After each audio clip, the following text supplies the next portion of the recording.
Vous écoutez la Radio Campus, Alma Mater, c'est l'heure du journal.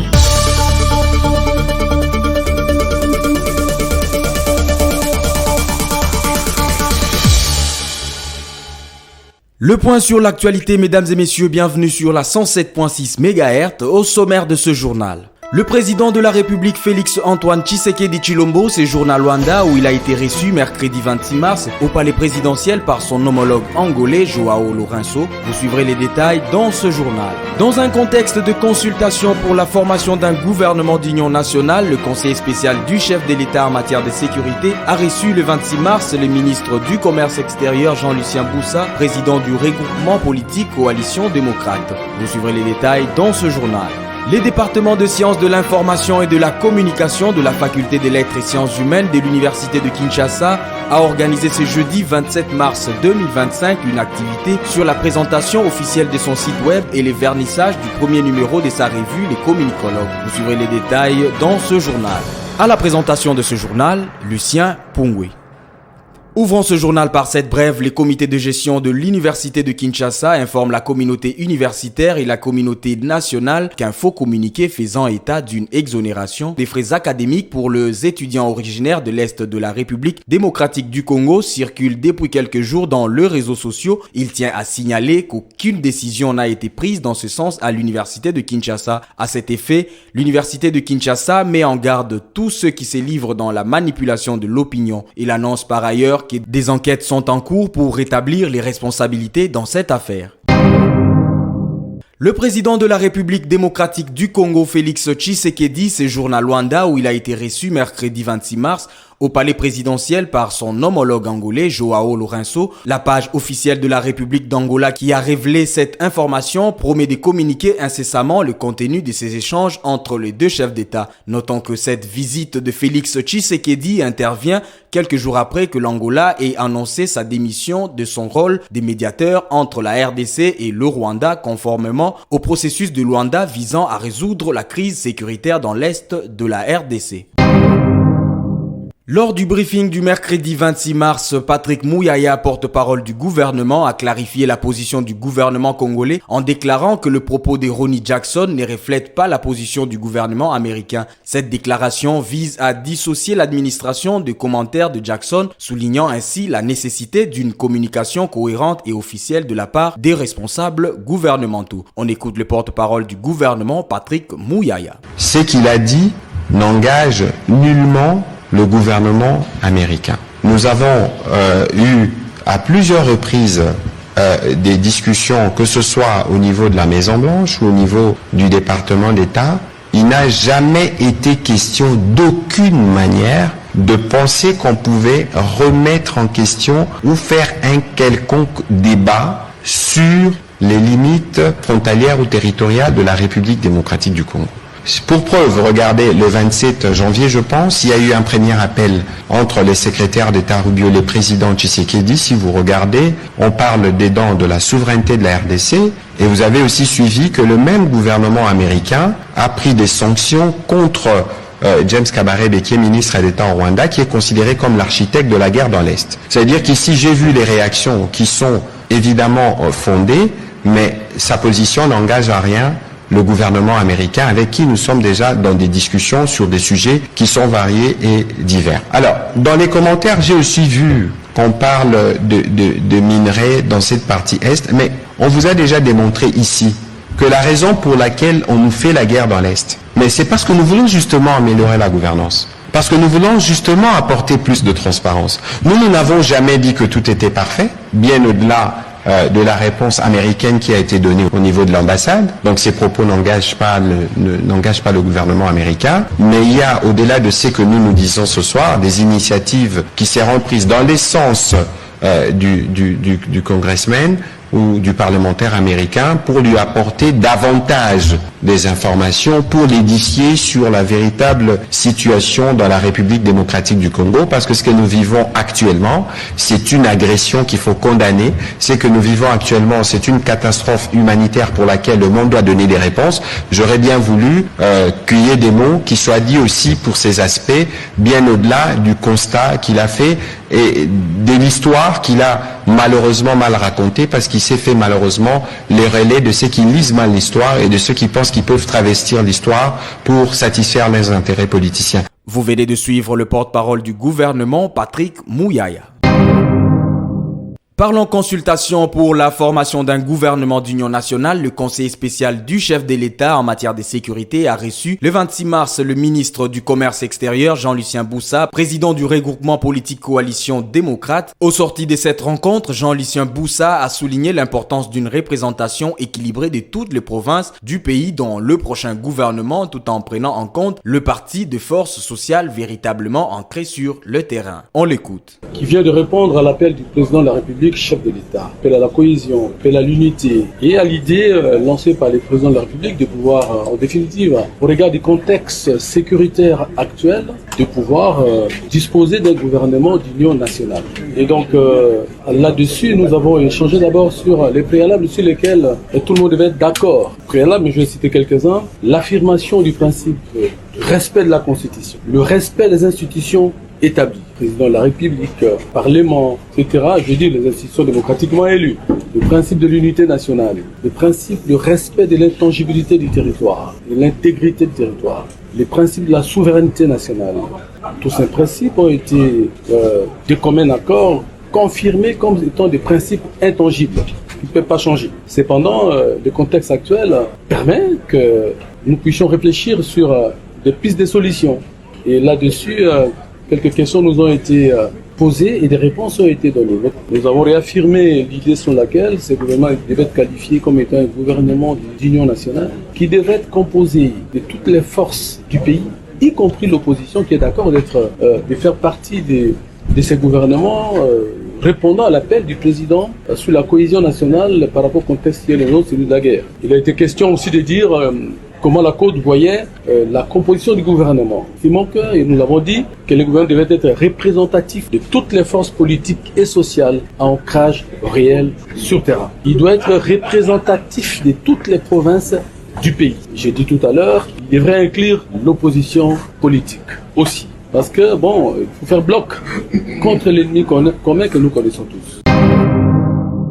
Le département de sciences de l'information et de la communication de la faculté des lettres et sciences humaines de l'université de Kinshasa a organisé ce jeudi 27 mars une activité sur la présentation officielle de son site web et le vernissage du premier numéro de sa revue Le Communicologue. Cette activité a eu lieu dans la salle du conseil de la faculté des lettres et sciences humaines. Le professeur Vicky Elongo, chef du département de sciences de l'information et de la communication de l'université de Kinshasa, invite l'ensemble de la communauté universitaire de s'approprier de ces outils. On l'écoute. D'abord, c'est l'esprit de collaboration. L'esprit de collaboration du département avec les instances supérieures. Puisque n'eût été l'accompagnement de la faculté à travers les doyens, n'eût été l'ouverture qui nous a été offerte par les comités de gestion à travers notamment les secrétariats généraux à la recherche, je ne pense pas que cette activité aurait lieu. C'est-à-dire, ce que j'aimerais noter, c'est que l'essence de collaboration est essentielle dans le fonctionnement d'une institution universitaire. Alors, par rapport à cette activité précisément, j'aimerais relever un élément, c'est pas une attitude. Dans mon exposé de tout à l'heure, j'avais parlé de deux défis. Les défis éthiques et les défis épistémologiques. À présent, j'aimerais insister sur un troisième défi. Maintenant que la revue est là, maintenant que le site internet est là, il y a un autre défi qui s'ajoute. C'est le défi d'appropriation. Le département fait son travail.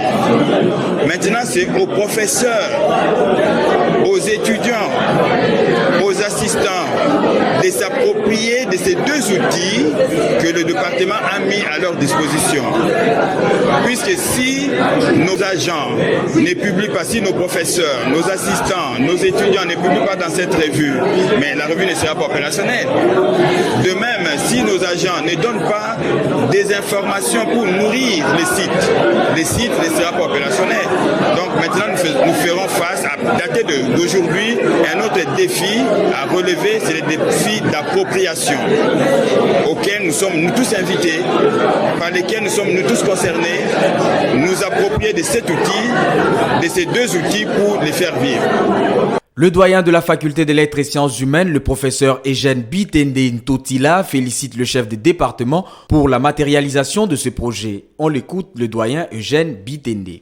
En tant que doyen, je sens que mon action est en train de porter parce que je suis un homme de la modernité. J'arrive à la tête de la faculté et je vois les actions de la modernité qui sont en train de se mettre en place. Je ne peux que m'en féliciter. Sur ce, je voudrais surtout féliciter le département des sciences de l'information et de la communication qui a pris le taureau par les cornes pour accompagner cette vision en travaillant dans ce sens pour moderniser et créer une dimension d'ouverture de notre faculté à travers ce département, à travers le site internet que nous venons d'inaugurer.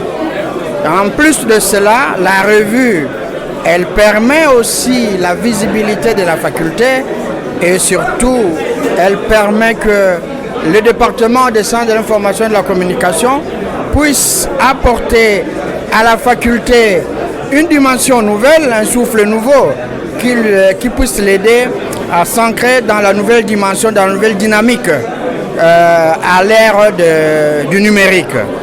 Donc je ne peux qu'être content et soutenir davantage ces départements, je dois le dire, qui m'a toujours positivement impressionné depuis que je suis doyen dans cette faculté. D'ailleurs, j'ai écrit une lettre de félicitations à son chef qui est là et je l'encourage à maintenir cet élan de collaboration transparente pour que nous puissions porter haut, n'est-ce pas, les lettres de noblesse de notre faculté et porter haut cette faculté qui a longtemps été la risée de la communauté universitaire.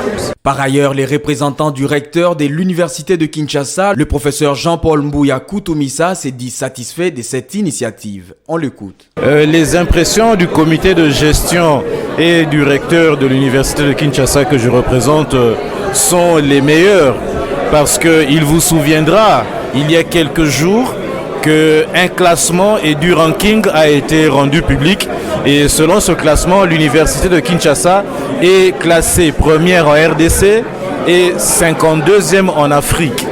Pourquoi l'université progresse dans le classement des universités? Et parce que, entre autres, l'université est de plus en plus visible. Alors aujourd'hui, nous avons assisté à la publication du site internet du département des sciences de l'information et de la communication, ainsi que celle de la revue du département des sciences de l'information et de la communication. Ce sont deux instruments qui viendront booster un peu plus la visibilité et le classement, pourquoi pas, de l'université de Kinshasa sur la scène d'abord africaine, mais aussi sur la scène mondiale.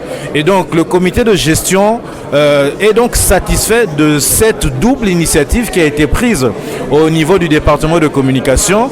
Le comité de gestion espère que cette initiative sera imitée dans tous les départements d'abord au sein de la faculté des lettres et sciences humaines et pourquoi pas dans toutes les facultés de l'université de Kinshasa. Vous savez qu'aujourd'hui nous avons 13 facultés et autant de départements et si aujourd'hui toutes ces instances avaient des sites internet qui accompagnent des revues scientifiques, je crois qu'en tout cas, l'université de Kinshasa gagnerait beaucoup en termes de visibilité et pourquoi pas serait classée même parmi les 10 premières en Afrique.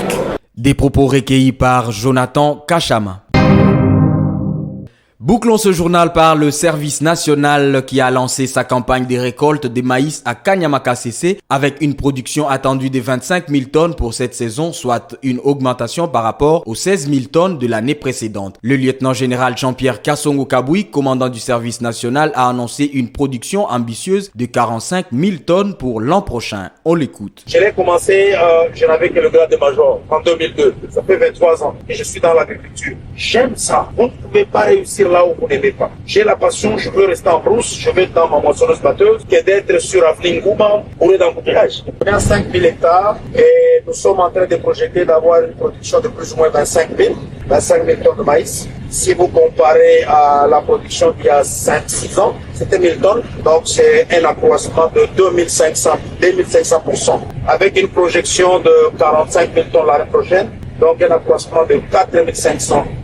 La production du service national, nous avons vendu dans les zones à crise et vous vous rendez compte, jusqu'aujourd'hui, dans nos dépôts, il y a encore du maïs. Il n'y a pas de pénurie. La pénurie parfois du Katanga était aussi du fait que parce que le maïs devait être partagé entre plusieurs provinces. Nos ambitions, c'est d'abord cette année en 2025 de faire de Kanyamaka-CC la plus grande ferme de maïs au Congo, parce que nous allons faire 8000 hectares. Nous avons fait 5000 et nous sommes plus loin là, vous allez voir, nous sommes déjà en train de dessoucher. Nous allons arriver à 8000 hectares cette année et l'année prochaine nous allons arriver à 12 000 hectares. Il n'y a pas une seule ferme en Afrique. En un seul endroit, il y a 12 000 hectares de maïs, du nord au sud, de l'est à l'ouest, il n'y en a pas.